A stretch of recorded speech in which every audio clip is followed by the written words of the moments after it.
కాశ్మీర్లో తవ్వే కొద్దీ నిజాలు బయటపడుతున్నాయి తాజాగా.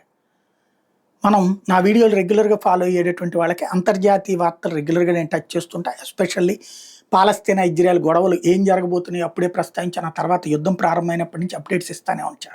అందులో అనేక సార్లు ప్రస్తావించా, పాలస్తీనాలో ఎక్కడున్నారో ఈ రోజు వరకు తమ మనుషుల్ని బయట పెట్టుకోలేకపోయింది, కనిపెట్టలేకపోయింది. ఏడాది అయిపోయింది యుద్ధం పోసిపోయి, యుద్ధం ప్రారంభమైపోయి. మొసాద్ లాంటి అద్భుతమైనటువంటి నెట్వర్కే వల్ల కాలేదు. ఎందుకని?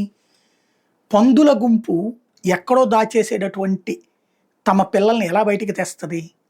ఆ పిల్లల దగ్గర ఉన్నటువంటి విలువైనటువంటి వస్తువుల్ని ఎలా బయటికి తెస్తుంది? ఇప్పుడు అదే సమస్య అయింది.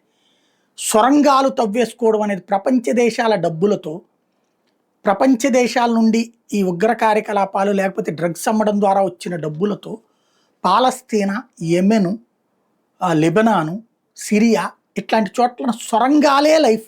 సొరంగాల్లోనే బతికేస్తుంటారు, సొరంగాల్లోనే ఉండిపోతుంటారు. అది మనం చూసాం. స్కూల్ కింద సొరంగం, గుడి కింద అదే మసీదు కింద సొరంగం, మదర్సా కింద సొరంగం, ఆసుపత్రి కింద సొరంగం. ఏదైనా దాడి చేస్తే అదిగో ఆసుపత్రి మీద దాడి చేశారు, స్కూల్ మీద దాడి చేశారని చెప్పడం కింద సొరంగం అంట. అట్లాగే ఇప్పుడు దాడి తరహా కూడా హమాసే. హమాస్ వాళ్ళే వచ్చి ఇక్కడ ట్రైనింగ్ ఇచ్చి ఎలా చెయ్యాలో చెప్పారు వీళ్ళకి, లష్కరే తోయిబా వాళ్ళకి. వాళ్ళు పేరు మార్చుకుని కాశ్మీర్ రెసిస్టెన్స్ ఫోర్స్ అంటూ దాడి చేశారు. వాళ్ళ ఆయుధాలు కూడా హమాస్ వాళ్ళు ఇచ్చింది తాలిబాన్ల దగ్గర గతంలో కొన్నవి. ఇదొక ఆస్పెక్ట్. రెండవది, అక్కడ ఎలా అయితే సొరంగాలు, ఇక్కడ కూడా సొరంగాలు తవ్వబడి ఉన్నాయి అన్నది ఇప్పుడు బయటపడి ఉంది. ఈ సొరంగాలు ఎక్కడ ఉన్నాయో ఇప్పుడు బయటికి తీస్తున్నారు.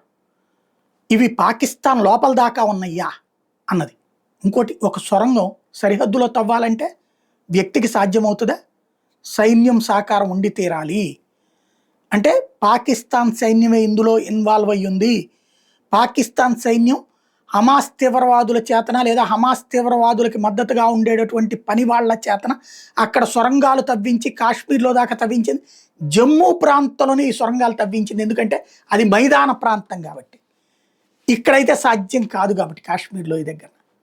అదే సమయంలో కాశ్మీర్లోయలో ఈ పహల్గావ్ దగ్గర కూడా సొరంగాలు ఉన్నాయి అన్నటువంటిది ఇప్పుడు వెరిఫై చేస్తున్నారు.